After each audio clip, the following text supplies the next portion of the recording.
Set the record straight. Set the record straight. Set the record straight.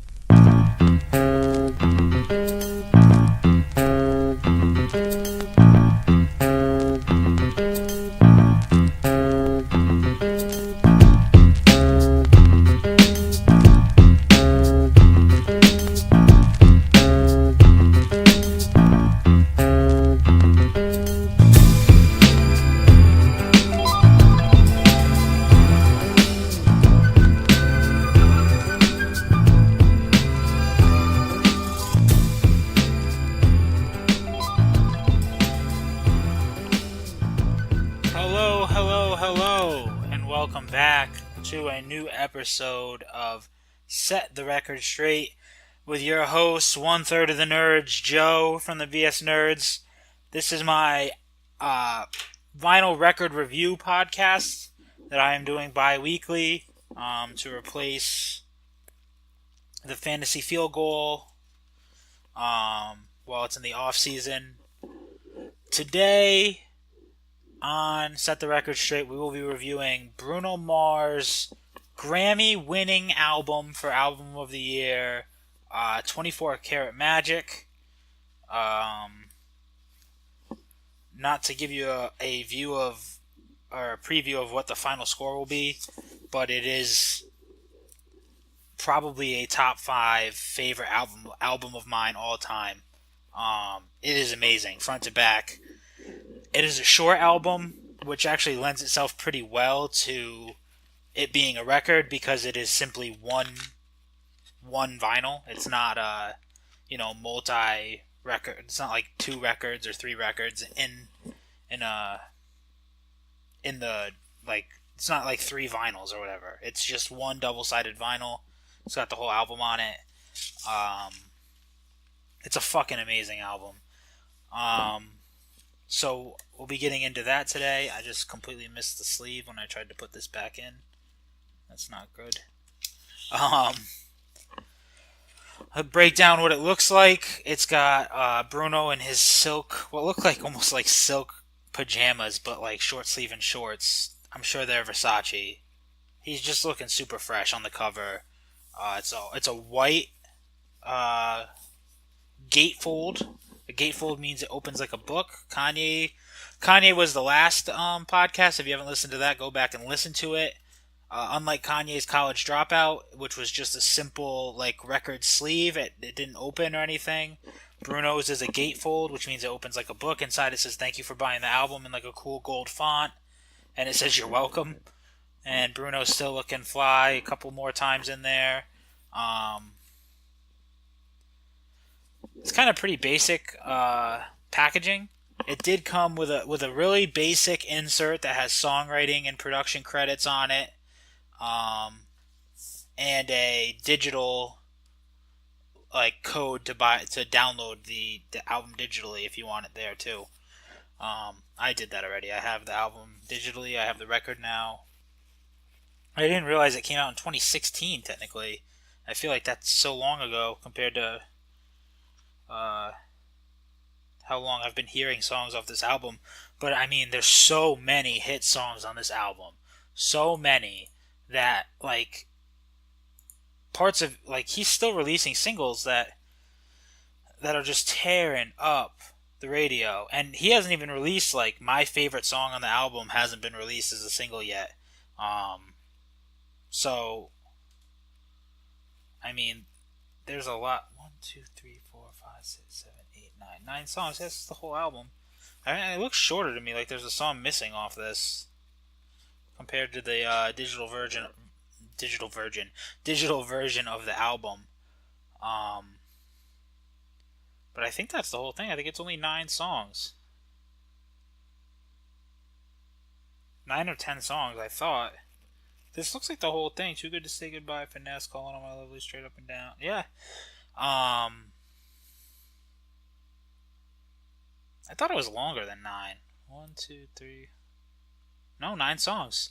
9 songs, half an hour runtime. I mean, it's a quick thing. You're in and you're out. But it's just so good front to back. There's only one song I skip on this whole album, and which I mean for a 9-song album, that might not be good, but to me, only having one song you skip is more than good on a whole album. A lot of people have a lot of filler. There's no filler on this. It's very lean. And the song I skip isn't bad. It just doesn't fit. I just don't like it. Doesn't mean it's a bad song at all. It's technically very good, but I just don't like the song. The whole album, front to back, is produced by a group called Shampoo, Press, and Curl, who, if you look them up, it looks just like it is. Bruno Mars used to be in a songwriting and production group called the Smeezingtons, who made a lot of hits for a lot of different people. It was him and two other guys, and it looks like one of those guys left, and they brought in a guy from a rap production group called 1500 or Nothing, and which is a great rap production group too. They've made some really good songs, and that guy, along with two other guys, Bruno and the other guy from the Smeezingtons, combined to make Shampoo, Press, and Curl, who, if this is their first work together, is a freaking amazing debut. But let's get into some songs. We're going to start with probably the song everyone knows the most off this album, and it was the debut hit. It is the title track of the album. That is 24 Karat Magic. And when this song came out, I fucking played the shit out of it.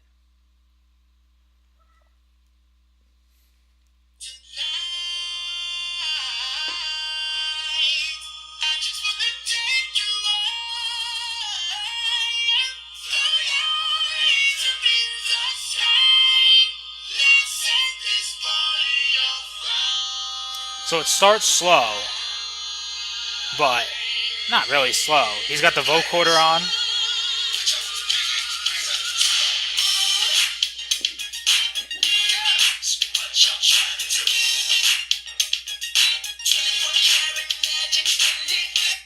Complete dance jam. Complete dance jam. It's got that old vocoder sound, and it's just funky and upbeat and dancey, and it just sounds amazing. This whole album is like, it's almost like a themed album. I don't even know if Bruno meant to do it this way, but it's almost like a trip through black music. As weird as that is to say, it's almost like a trip through black music and black musical genres. There's funk, there's soul, there's R&B, there's old school rock and roll, like James Brown type music. There is just, he covers all the bases from James Brown to Babyface to Belle Biv DeVoe to Boys to Men. He just touches, and there's hip hop, there's R&B, soul. He goes through all black music, and he makes great versions of all of it. 24 Karat Magic was the lead one. It is super funky. It's got that vocoder. It's got I don't know, man. It's just funky. Listen to that vocoder. It's a great way to start it. And then for the like lyrical content, it's super just like Bruno being a pimp. Just like, put your pinky rings up in the air. It's all about having a good time and macking ladies, and this whole album is fun. Literally, the whole album is fun. It's hard to have a bad time on this album at all. We'll move on to my favorite song on the album. This thing is an earworm. It is impossible to get out of your head if you listen to the whole song. I'm not going to play the whole song because I don't want to do that to you. But the fact that he hasn't released this as a single is a testament to just how good this album is, because if he put this on a single, it's a guaranteed number one hit. Like, I have no doubt in my mind it would instantly shoot to the top of the charts if this song was to be released, and it is called Chunky. Oh, sorry, still playing 24 Karat Magic. And I'm on shuffle. Here we go. Chunky.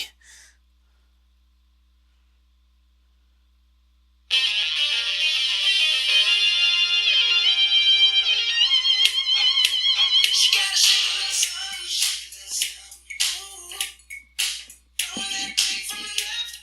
hear that bass line?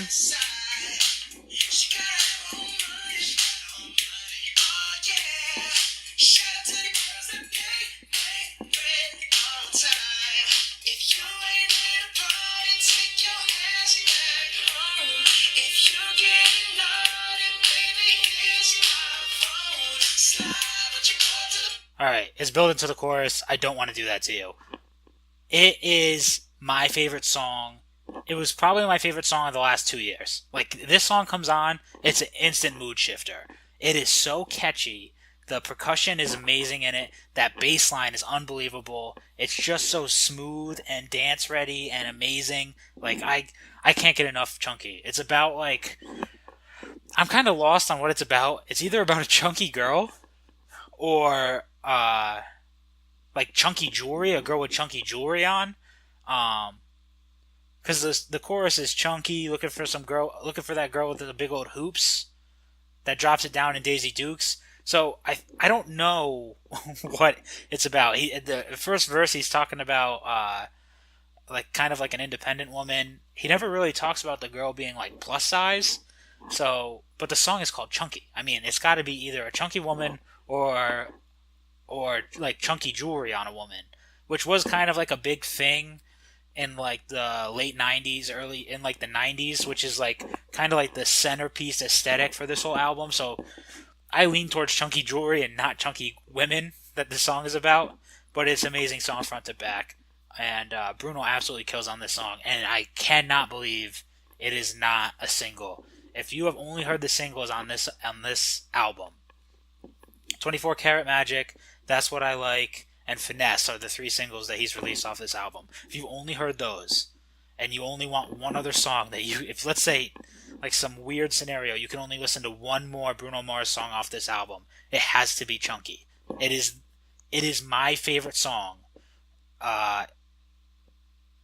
Like I said, it's probably my favorite song of the last 2 years. Since this album came out, I don't know if I have... That new Drake song is really good, but I don't know. I think I might choose Chunky over the new Drake song. Like, I love Chunky that much. It's so catchy. It is a huge earworm. It's unbelievably good. And it almost makes, like, if this album was, 4.5 stars, Chunky makes it a 5. It's that good of a song that I cannot believe he hasn't made it a single. Like, it is unfathomable to me that he has this good of a song sitting on his album, and it's almost like a B-side. Like, he hasn't put it out. I cannot believe he hasn't put it out. We'll move on. The next song is 100%. You'll hear it right away. If you've ever heard James Brown's music, this is 100% Bruno Mars' tribute to James Brown. It sounds exactly like a James Brown song. He does it fucking perfectly. A little tidbit about the song. When I first bought this album, I hated this song. It's called Perm. I did not like it. There were 2 songs I wanted to skip. Perm and one other one that I haven't gotten to yet. And this song grew on me to the point where now I don't skip it at all. I actually like the song. It's not one of my favorites on the album, but it's definitely not skippable. It's a fucking great song. I really do like Perm, and it is Bruno's homage to James Brown. So let's cue up Perm here. Now look at you, been walking in here looking all pretty and angry and mean and good. Now, I know you didn't get your hair done, so you can just sit down and just sit still. Hey, we're trying to have a good time tonight. Let's go, baby. Let's go. It's my birthday. No, it's not. But I still look good, though. I just want an autograph. You and your fans. Gotta do it in the penthouse. That's why I came in my pants. But you can't dance. I ain't got rhythm. But you got a man. I'll see you with him. Put your phone down. So you can hear it, right? It's those fast, like that. It's got those James Brown drums, like the real fast snares, that guitar that's labeled in there, even his ad-libs of like the, like he throws those ad-libs in there. Those are all James Brown things. The call and response way the lyrics are, the like horn stabs at certain parts, that's James Brown to a T. The song is great. It's about, kind of like an uptight woman, wound tight like a perm. Gotta relax. Ooh. Yeah, it's a fucking great song. Listen to it. Buy this whole album. This whole album is fun. If you want to have a good time, I mean, there's a reason this album won a Grammy. It doesn't. I mean, I'll take that back. Like weird violinist albums win Grammys sometimes, but this is a fucking great album. It's a super fun album, and it's respected, at least in the music community. We're gonna move on to the next big hit off this album, which is "That's What I Like." A lot of you know this. This was all over the radio after 24 Karat Magic. This is kind of a more modern R&B song, so it's kind of cool that he put it behind probably the oldest sounding song on the album, the James Brown tribute. That's what I like is it sounded perfect for radio now. It just sounds like a modern R&B song, but he fucking kills it.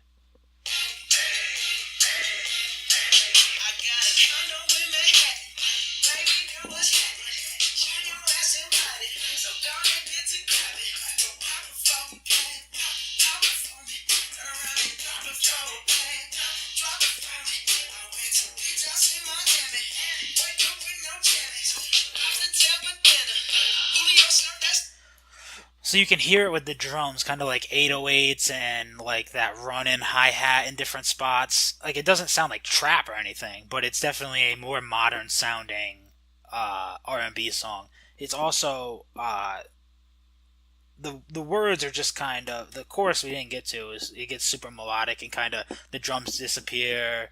It gets a little bit more synthy, but it's just he's just talking about like his lavish lifestyle and the things that he's into,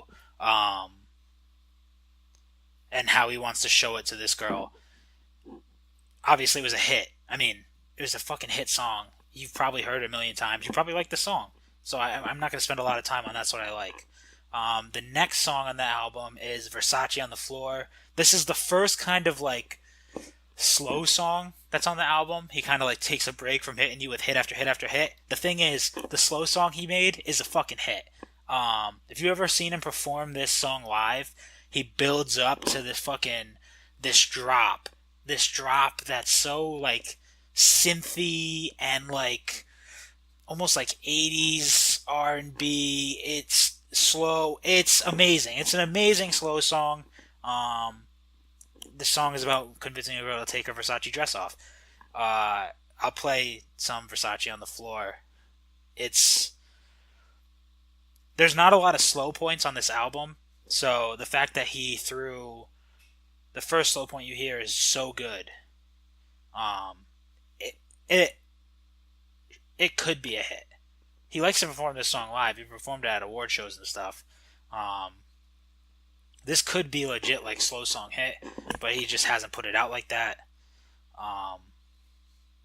This whole album is so fucking good.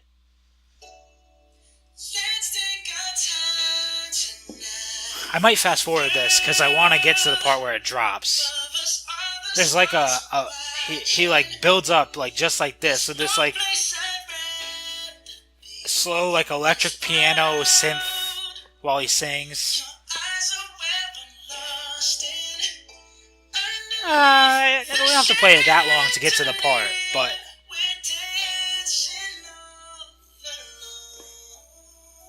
I think it's coming right now. Oh no, it's still more build up. I don't know, I feel like you need to hear the drop to understand the essence of this song. You need to hear when it drops into like this complete like it's almost like a slow banger. It's amazing. It's so cool. He really belts on this too. Like he shows Bruno for all his hit making ability. Here, wait, I don't want to drop lock myself. Here's the drop.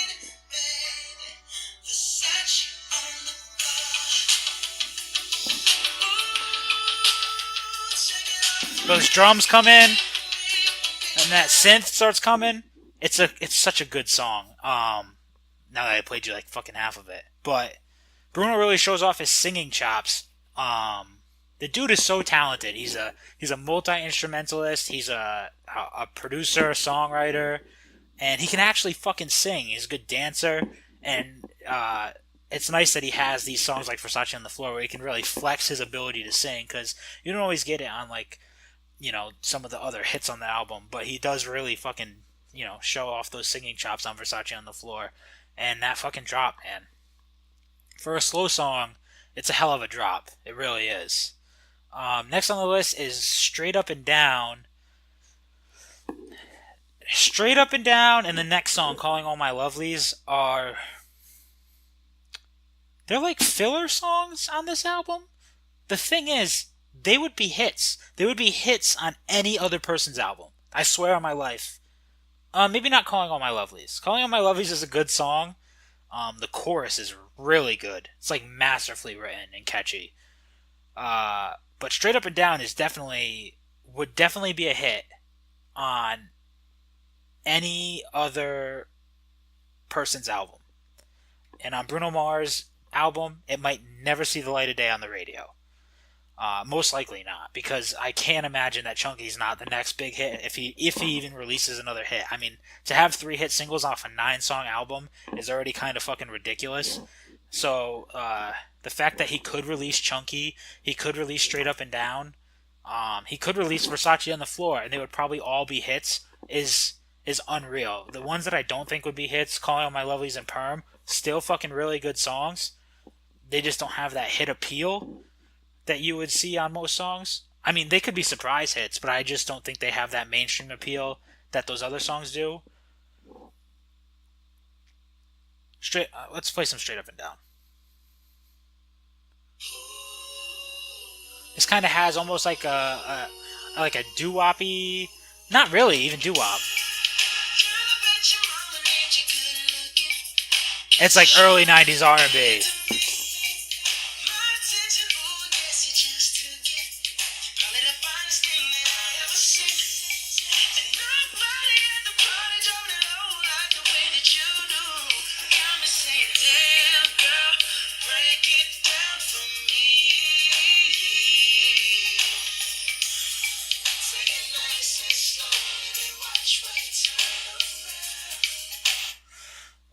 The percussion on it has like that. It's almost like a wood block that hits with the kick sometimes, and the way it swings, it has like this swing to it, this swing to the beat that he kind of rides perfectly.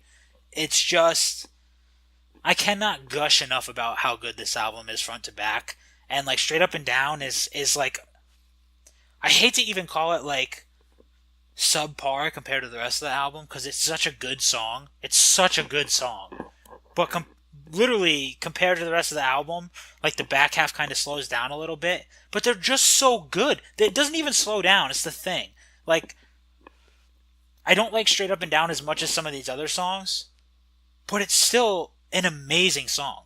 Like, this album, the first time I heard it, the whole album, I was like, this is a masterpiece. From front to back, it is a masterpiece. And granted, it's only 9 songs long. It's a half-hour listen. So it's not that hard to take, like, your favorite 9 songs and make a really good album. But sometimes the fact that you had the presence of mind to not be like, oh, I need to dumb this down with filler. Like, this pure 33-minute listen is so good that I don't need to add any bullshit filler to it. It's just, it's almost like he didn't want to taint it with any. He knew all of these songs were so good that he didn't want to taint it with anything that could ruin the total product. Granted, I still don't like a song on this album. Like, I just don't listen to it. Pretty much, and even that song's not a bad song. I just don't like it. We haven't gotten to it yet. But yeah, Straight Up and Down. Like, there's not even a lot to say about it, because it's just so, what's the word I'm looking, I don't even want to say cookie cutter, because it doesn't really sound like what's on the radio right now. Like, it doesn't sound like some bullshit EDM fucking Zed and Alicia Cara like radio song, or the Chainsmokers or something. It's still like a period, like early 90s, mid 90s R&B song in 2016 or 2017 or 2018, depending on when you listen to this album. But it's just, I don't know how to, like, it's a really, really good song on a really, really good album. It's probably like the fifth best song or sixth best song. But that's only because the album is really good. Really, really, really good. Um, Next is Calling All My Lovelies. The first time I heard this song, I was like, this song's fucking weird. I don't know what about it is weird. Um, but this song is fucking weird. And I think it has to do with, like, the beat is kind of like this weird. I don't really know how to describe it. And then his verse is kind of weird, but the moment that chorus hits and, like, the bridge building up to it, it's so catchy that it, like, wins you over. And there's a weird cameo by Halle Berry in this song, like a phone call, and you, like, know it's Halle Berry.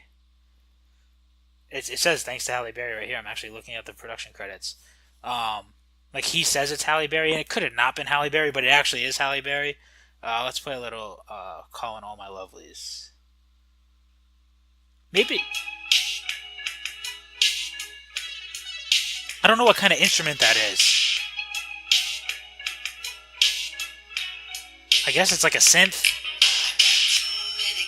But it has those weird, like, the drums sound weird, and they have, like, these random, like, snare crashes, kind of. Like, the percussion is really weird. And he doesn't really sing. It's like this weird whispered tone for these verses. Listen to this bridge, though. It's masterful.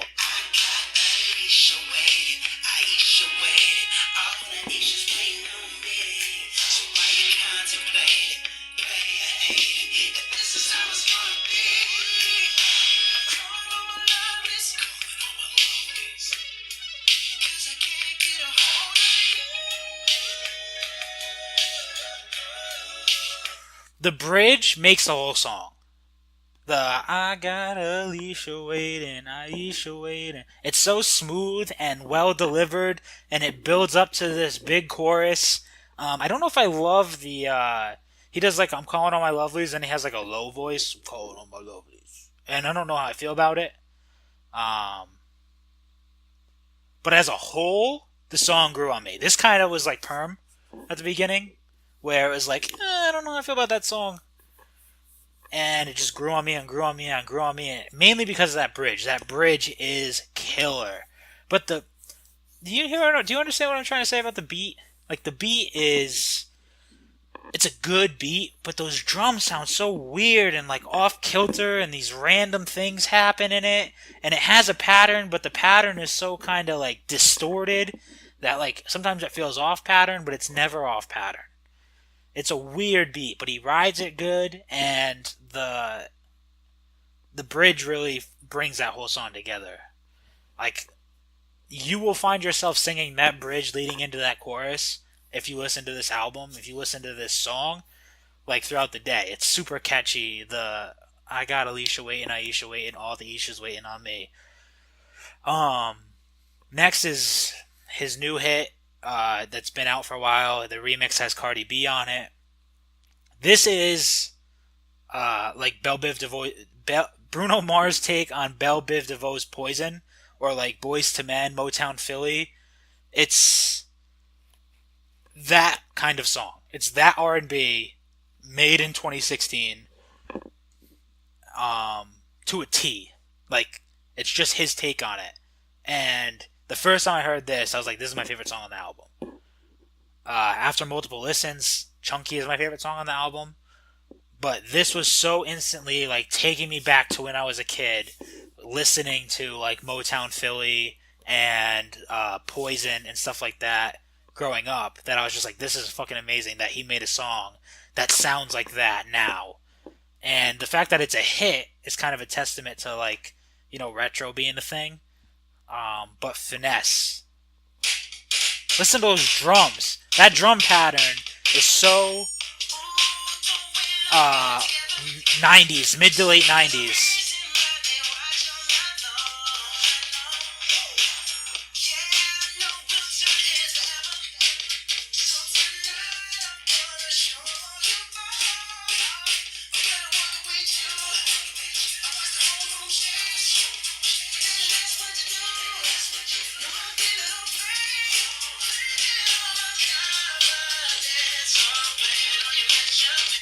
All right, so the song is great. I mean, there's not really much to say. That drum pattern is what does it, though. Like the instant feel of like mid to late '90s is because of that drum pattern. It's that like snare heavy. It sounds like if you played this and Poison back to back. Obviously, you can tell the difference. The song around it is different, and he didn't like rip Poison off, but it has that same kind of drum pattern in Poison as it is in Finesse, and it's just like a guaranteed hit. Everyone loves the song fucking Poison. Fine. I want you to find someone who doesn't like Poison. That person's a serial killer. If you don't like the song Poison by Baba DeVoe, serial killer, without a doubt. Without a doubt. The last song on the album. This is gonna be a quick one because this is a quick album. The last song on the album is "Too Good to Say Goodbye," and I've been teasing it the whole time. This is the song I don't really like on the album. It's kind of like it's like a big, slow song. Like, what's the word I'm looking for? Like a ballad. At the end of the song, it sounds like a Babyface song. That's because in part it is a Babyface song. Babyface helped write the song. Again, produced by Shampoo Press and Curl. There's some James Fauntleroy on here. He did some background vocals. Babyface actually does some background vocals. Jeff Basker shows up, who has he's kind of integral in a lot of later Kanye stuff, engineering and stuff like that. It's got a lot of work put into this song. I personally just don't like it. If you are a fan of Babyface and like his kind of music, maybe you like Too Good to Say Goodbye. Maybe you're really into like a big love ballad. I didn't like it on the album. That's not to say it's a bad song. It just didn't work with me. But I think the whole album before this is just so good that it doesn't take away from the album to skip one song. And sometimes I don't skip it. Sometimes I just listen all the way through because why not? I mean, you're never gonna change your mind on a song if you listen to it one time and then never listen to it again. I would have never changed how I feel about Chunky or Calling All My Lovelies, which are both great songs, if I didn't give them multiple chances. So sometimes I still give Too Good to Say Goodbye a chance. I just haven't come around on it like I have on those other songs. I'll play a little bit of it.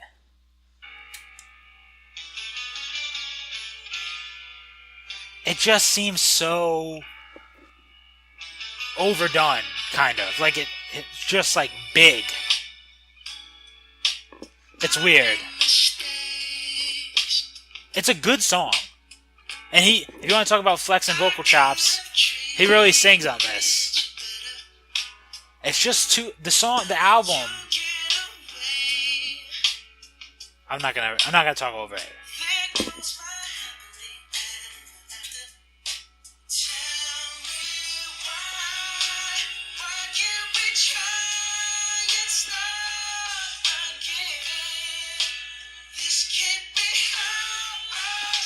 Alright, so it's just, to me,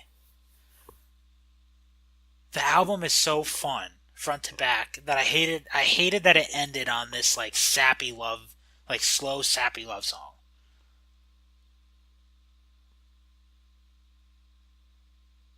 But it's not a bad song. It's just, I didn't like where it was on the album. Granted, if you take away Too Good to Say Goodbye, the only thing you have for a change of pace on this whole album is Versace on the Floor, which even that song is kind of upbeat for a slow song. So I mean, I understand why it should be on the album to kind of change it up. I was having so much fun listening to this album. It's such a good time. This album is such a good time that to get to Too Good to Say Goodbye is kind of like, if this album was a party, right? If you're having a party, now it's only a 30-minute album, so it's the world's shortest party. But let's say it was stretched out over the night, right? 24 Karat Magic is like the intro song. It hits big. It's fucking funky. It rides right into the song Chunky, Funky Chunky. I'm a poet, I didn't even know it.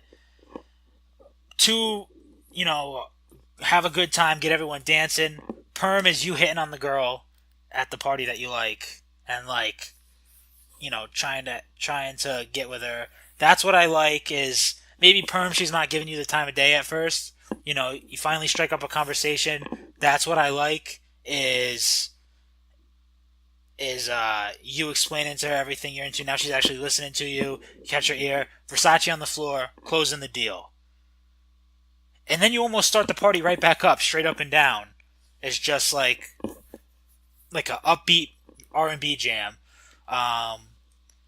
Calling All My Lovelies. I don't know where the fuck that fits into a party. It's just a good song. Finesse is like a as the party is winding down, kind of like a. It's still a fucking upbeat party song. You can dance to it, but it's not overly dancey, I wouldn't say. So it's kind of like a hangout song. You can get a little groove on, but it's not so in your face about dancing or like being like a upbeat funk song like 24 Karat Magic and Chunky. And then Too Good to Say Goodbye is just like, I don't know, like the chick breaks up with you at the end of the party. Like you're having this great party. You're like dancing and like talk and like flirting with girls and maybe sealing the deal with Versace on the floor and then dancing some more and then flirting with more girls and then the chick that you like breaks up with you. Like, how is that a good end to a party? You have such a good party going and then you're going to end it like the last song you hear if you don't have this album on repeat is like the chick leaving you. I don't know. The tone of it, it's like such a tonal shift from the rest of the album. Like, I almost would have preferred, like, another slow, like, hooking up song. This is like a slow breakup song. And it's a good slow breakup song. Like, if you're going through a breakup, you probably love Too Good to Say Goodbye. But I was having way too much fun with the rest of the album that it just felt out of place. But that is 24 Karat Magic. That is my review of it. For a score, as you know, we go 0 to 45 because a 45 is a type of record. Granted, this is not a 45, but it doesn't matter. That's the review scale.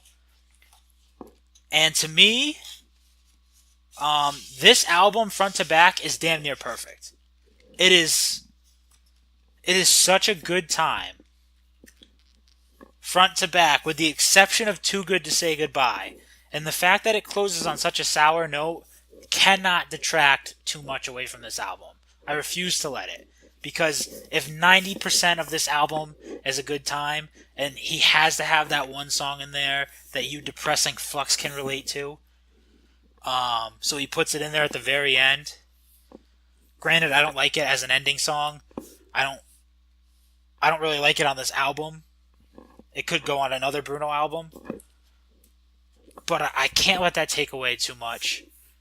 So I'm not going to let Too Good to Say Goodbye take away a ton. The fact that Perm and Calling All My Lovelies are kind of slow to the party with me liking them, I'm not going to let take away too much. I'm going to give this album a 44.5. I never said I couldn't use points, so don't give me any bullshit about it.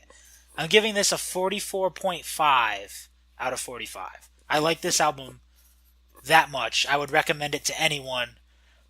It's going to be really hard to top this. A 45 is like, I don't even know what a 45 is yet. If Bruno Mars is 24 Karat Magic isn't a 45, but I gotta dock 0.5 for Too Good to Say Goodbye. And that's just my personal opinion.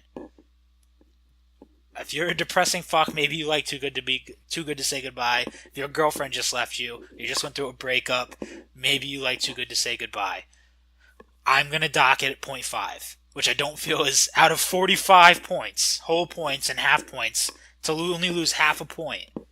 I don't think is crazy. Yeah, but Bruno Mars, 24 Karat Magic, Grammy award-winning album of the year, set the record straight, 44.5 out of 45. Damn near perfect.